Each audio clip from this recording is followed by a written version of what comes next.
Nagpur market இது மங்கள்வாரி பஜார்னு சொல்கிறாங்க.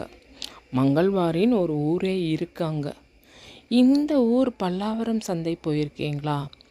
அதில் அப்படித்தான் எல்லாம் எங்கேக்கு எங்கேயோ ஏக்கர் கணக்கில் போட்டு வைப்பாங்க.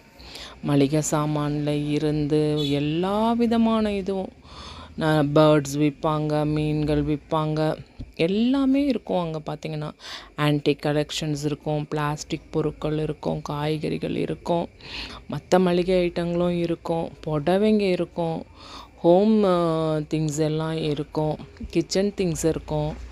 வீட்டுக்கு தேவையான எல்லா பொருட்களுமே அங்கே கிடைக்கும்.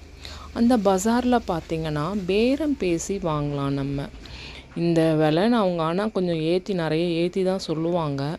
சில பொருட்களுக்கு வெஜிடபிள்ஸ்லாம் கரெக்டாக விற்பாங்க. பட் ட்ரெஸ் ஐட்டம், பேகு, மற்ற பொருட்கள்லாம் அங்கெல்லாம் கொஞ்சம் விலை ஜாஸ்தியாக சொல்லுவாங்க. நம்ம அதை பேரம் பேசி வாங்கணும். இந்த மாதிரி நிறைய ஐட்டம்ஸ் கிடைக்கும். நம்ம எங்கேயோ சுற்றுற மாதிரி தான் இருக்கும். பட் ஒரே இடத்துல எல்லா பொருட்களும் வாங்கலாம். இங்கே காட்டன் சாரீஸு, டிசைனர் சாரீஸ்லாம் கூட பார்த்திங்கன்னா கொஞ்சம் சீப்பாக கிடைக்கிது. நம்ம அந்த நேரத்துக்கு கரெக்டாக மங்கள்வாருங்கிறது செவ்வாய்க்கிழமை, அந்த மங்கள்வாரி பஜாருக்கு போய் எல்லாமே வாங்கலாம். ஏக்கர் கணக்கில் போட்டு வச்சுருக்கான். இப்போ பார்த்திங்கன்னா நார்த் இண்டியன்ஸ் தமிழ்நாடு வராங்க. ஆனால் நாக்பூரில் ஒரு சைடு ஃபுல்லும் பார்த்திங்கன்னா தமிழ் ஆட்கள் தான் நிறைய பேர் இருக்காங்க. நல்லா தமிழ் பேசுகிறாங்க. இங்கேருந்து 20 வருஷம் 30 வருஷம் போய் அங்கே தங்கியிருந்து பிஸ்னஸ் ஒன்று பண்ணுறாங்க, இல்லை சென்ட்ரல் கவர்மெண்ட்டு ஸ்டாஃபாக இருக்காங்க.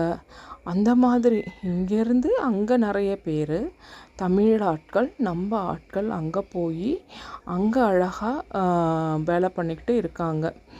நம்ம பாருங்கள், நம்ம தமிழ்நாட்டில் நார்த் இண்டியன்ஸ்லாம் நிறைய வராங்க இல்லைங்களா? அந்த மாதிரி.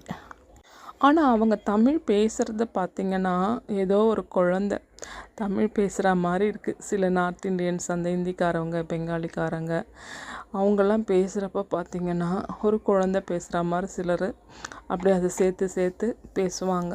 சிலர் நல்லா சரளமாகவே பேசுகிறாங்க.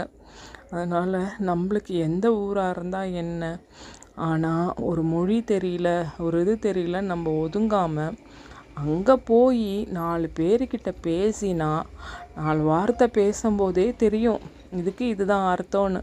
அதனால் எதுக்கும் பயப்படாமல் நம்மளும் போய் வாழ்வோம் எங்கேயா இருந்தாலும்.